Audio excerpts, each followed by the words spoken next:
welcome to my channel. I'm Tiffany, a retired librarian turned homeschool mom, and joining me here today in her pajamas without a bottom on is Miss Felicity Merriman. So she is our February doll. We are going to be covering the American Revolution. So in this video, we're specifically covering the first two episodes of the recent documentary on PBS on the American Revolution. So this stuff came out, I'm filming this on the 27th of December of 2025. This came out last month. So this is a new documentary on PBS about the American Revolution. So there are 6 episodes, so I'm covering 2 at a time because I have not filmed this yet, but Miss Merriman has a film of her own, so we will be covering that first. But in this video, we are going to be looking at the first 2 episodes of this American Revolution. I'm going to jump over here by, who is the creator? Ken Burns. So the first episode is titled In Order to Be Free. So it covers May 1754 to May of 1775. So this is the early part of the war, and it is very interesting in that the American Revolution, most of what we hear in school, at least what I heard, is everything had to do with taxation, which isn't actually true, because this covers what we call the French and we call the French and Indian War. But essentially it was a war between Great Britain, Spain, and France. So mostly France, over parts of the northern continent. And when it ends, and yes, American colonists are fighting, including George Washington, because for them, this means that they can expand past the Appalachian Mountains. And this is what's important. A lot of Americans, it's not just drilled into red. They came here because of religious persecution. Now, some of them did, yes. The Pilgrims did, the Puritans did, some various people did, but a lot of other people came here for land. Remember, Europe is crowded. You have a lot of younger sons and people who have lived their lives underneath and working the land of lords and higher ups. Coming to America means they can have their own land. So the idea, they were fighting to be able to expand. And after this war ends, they have some skirmishes with the Native Americans, and all of a sudden King George and the Parliament say, no, you can't go past the Appalachian Mountains. And then, so the Americans get pissed. The other thing this video points out that I didn't know was this war was a big colonial war. So it wasn't just happening in North America. It was happening in areas of the South Pacific and Indonesia and areas like that. So it was expensive. That's where the taxation problem comes in. So obviously the Great Britain now needs money, and they're not taxed. Most of the American colonists have their own elected officials. A lot of times they have their own, why on earth in my brain, rules, their own, not declarations of independence. That's a different thing. That's not in this video. That's in the next one. But their own Bill of Rights and their own laws and things, and their own tax rules of people that they elect. So why, yes, the British does have people in charge, but the colonies each specific colony rules themselves. They're not united. It's a big thing here. They're not united. You considered yourself they consider themselves British citizens. That's the other thing, is they are citizens of Great Britain. They do not consider themselves Americans, but they also specifically consider themselves either Virginians or members of Massachusetts and stuff like that. They were not Americans at this time. But again, Great Britain decides, in order to pay for this war, because they're in debt up to their eyeballs, so to speak, they start trying to tax the Americans, or they tax the colonists, as they would be considered at the time. And obviously the colonists get extremely irritated, and they start causing problems, including the Boston Tea Party and a bunch of other things. And Britain is forced to dial back because they don't want to irritate the colonists too much. So that is really a lot of what's going on in this. But it is also the time where Benjamin Franklin and a few other people he's in England, and they appeal to him at the time and saying, it's like, will these just back off at some point? And he's like, yeah, no.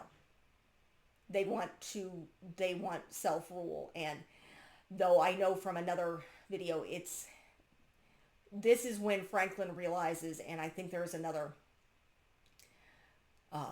member of the colonies that's there, realize that Great Britain doesn't take them seriously, because the battle cry was no taxation without representation. It wasn't that they were mad that they were being taxed. They were mad because they didn't have a voice, and they didn't have anybody to fight for them, and they weren't getting land, and they were, in many ways, in their eyes, promised the land in order to expand in fighting this war against the French. So the first episode really kind of covers that. I'm going to go through them because it does have the narrator is Peter Coyote, but you also have a few other famous voices here voicing various, and again, so you don't really have reenactments that much, but you have famous actors reading off different historical figures. You have Josh Brolin, who I have no idea who is. He voices General George Washington, because Washington, again, he fought the French and Indian Wars. He was fighting in the French and Indian Wars, but when he was done, he retired. You also, quite a few names that I recognize, but the ones that were actually identified as speaking for people. Claire Danes voices Abigail Adams. And of course, Paul Giamatti voices John Adams, because he is very famous for playing him. You have Amanda Gorman, who voices is the voice of Phyllis Wheatley. Now, Phyllis Wheatley is interesting. She is an African slave child. She was kidnapped, I think, in Senegal, and sold into slavery. But the people who bought her taught her to read and write, and she became a poet. So she reads off her poetry. You have Tom Hanks, who reads a Reverend Andrew Elliott, an actress by the name of Betsy Ambler, or Maya Hawke, I'm not familiar with that, who voices a girl by the name of Betsy Ambler in this. So, again, this is the first episode of this. So it talks about basically the lead up to the war. So the next episode is An Asylum for Mankind. So this takes place from May 1775 to July 1776. So this is the start of the war. So this is when you start getting the Continental Congress together again. It talks about how the British take over Boston. You get the flight of Paul Revere, which essentially is they are getting, not necessarily getting the people of Boston, because the British stay in Boston. They dig in for a while. They're in Boston for a good long time. But it prevents them from getting out of Boston. And they have the Battle of Bunker Hill, which, while won by the British, they still lose a lot of people. And it is mentioned in here that they lose the most people on the first day of fighting that they ever have until the Battle of the Bulge, which I believe is World War One. So that's a lot of men. And this is very much almost a civil war in a sense, because these are British subjects fighting other British subjects. This isn't, America didn't exist as a country. It is in this time period that Washington is starting to try and get the people to realize that they are not just members of the states. Because most of these are militiamen. They're not trained soldiers. They're loyal to their states and the people they elect to be their officers. You also have the issue of African, not necessarily slaves, but African freemen that are in there. And Washington doesn't like this. Washington is a slave owner. He's from Virginia. He buys and sells slaves. He is not in favor of this. Later in the war, even in this video, he basically is forced to change his mind because they need men. So, but they only take freed black men.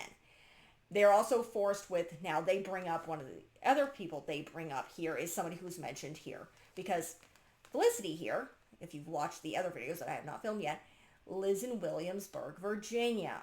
So they mention Lord Dunmore, who's a historical character mentioned in her books, and how he's been forced out, something that, again, is mentioned in Felicity's books near the end, that they've chased Dunmore out. But he's out on a ship. He sets out a proclamation to the slaves, particularly of Virginia, that if they join the British and fight for the British, they'll get free. So, and it is made perfectly clear. Great Britain is not anti-slavery. They're not. This Dunmore is just taking advantage of something he can to get more men to fight, to get more men on their side. The U.S. is not the most brutal place for slavery. That's the Caribbean. Places like Jamaica and various other Caribbean islands is where a lot of the brutality is, and that's where Britain, they are the most profitable. Those are the most profitable of their colonies, is down south, which is the African slaves are the majority down there. So they are not anti-slavery. They're just, Dunmore is just taking advantage. And then later on in this time period, the British they have been dislodged after they're dislodged from Boston because Americans gain higher ground on one of the hills around Boston and start bombing them. And the general there is like, yeah, no, we're not gonna go attacking these things again. Let's just leave. So he goes to Nova Scotia. And also you have mentions of Benedict Arnold, who's still on the American side. This is before he turncoats. They try to get to Montreal, but they're stopped by smallpox, which devastates everybody. Dunmore's loses dozens of Africans, and he eventually vamooses, leaving a lot of dead and dying former slaves on the islands, because he goes to an island in the harbor, and then, yeah, you get a bunch of people on a ship, and smallpox. It kills everybody.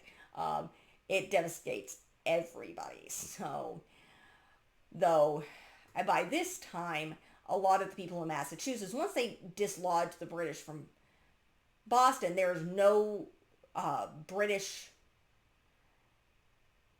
people who work for the king, basically, in the American, what we would term the American colonies. So they think the war is over. Of course, George Washington and the Continental Congress are like, oh, no, no, no, no. No, no. Washington goes to New York because that's where he thinks that the general, whose name I cannot remember and is not mentioned, is going to hang out. So, but, and he has a very, very famous name, but nonetheless, and because he's in Nova Scotia, so that New York is where Washington thinks he's going to attack, which I think he's right. My knowledge of the American Revolution is not high. I'm learning a lot through these videos, but it is very, very interesting and about the politics. And it is, again, it stresses this is a civil war. This is a war where the American colonists are just barely considering themselves American. And it is in this video where they start pushing that, where Washington is pushing that, where they're trying, and they've won early battles. But again, this war lasts like 9 to 10 years. And this is just the start.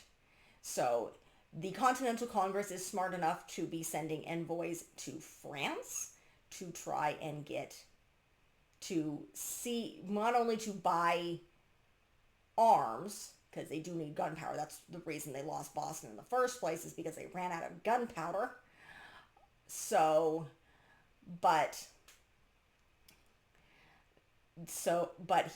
They recognize they're going to need help. And also around this time, the Great Britain starts recruiting natives. The American colonists do the same. But this is when the Haitians come in. The Haitians are Germans. They're brought in to basically why on earth can I not think of the term? Mercenaries, there we go, were brought in. And this irritates a lot of other people. The fact that Dunmore is trying to undermine slavery because him trolling for the emancipation of the slaves that belonged to colonists, not his own, but he was trying to destabilize the economy of Virginia, because Virginia was the most wealthy of the colonies. So that was also one of the reasons they called for Washington. And it's discussed how Washington was one of the richest men in the country, but he was quiet. But he was also 6'3". And a lot of other people most of the men he was leading were about 5'7". He had a very commanding presence. He was one of those men who didn't have to say much, but you noticed him when he walked into a room. He had a quiet presence, a commanding presence about him. And again, he was very pro-slavery. But again, he was a person. They were very clear that they were fighting for freedom from slavery from Great Britain. And that's why the other reason he did not really want Africans in his regiment. Again, he had to bow down to that to get free men because he needed men. And again, he's dealing with militias that when the fighting dies down, they're going to go home and plant their crops. These are not soldiers. This is not a standing army. They do start building a navy, though. And this is new because Great Britain right now has the biggest navy in the world. Now the U.S. does. But nonetheless, they start building a navy, which is unheard of at the time. So this is the other thing. This episode also talks about the writing of the Declaration of Independence. And you have Thomas Jefferson, who's young. He's in his 30s. He's writing this. And he's conflicted. Yes, he owns slaves, but he doesn't believe in slavery. So he's conflicted because he's human and he's conflicted. He's a Virginian. His livelihood relies on slave labor. This is how he was raised. And yet part of him doesn't like it and doesn't believe in it, but he doesn't know quite what to do about it. So it's interesting that, and that's what I love about these, is it shows the leaders for who they are, human. They're not gods, they're humans. So so that's really what this one, it ends right around that winter where everybody's being smacked with smallpox. And that's killing off a bunch of people because it's smallpox. So that is the end of this video. I think both of these are almost 2 hours long. So these are not short episodes by any stretch of the imagination. I will link their ability in access to them. Again, they are PBS, so you should be able to easily access them in the description below. We will be obviously continuing with this series. I will be covering a lot of Felicity's stuff, which her stories end at the start of the revolution. I have not read her mysteries yet, so they might go past that. So, and then the following months, because again, you guys will be seeing this in February, we will be covering the War of 1812 with Miss Caroline Abbott, my daughter's favorite doll. So it'll be interesting getting a hold of her for those videos. But nonetheless, so if you like what you see, be sure to like and subscribe. Check out the rest of my videos. I have a good collection, but join me this year for going through American history. Thank you.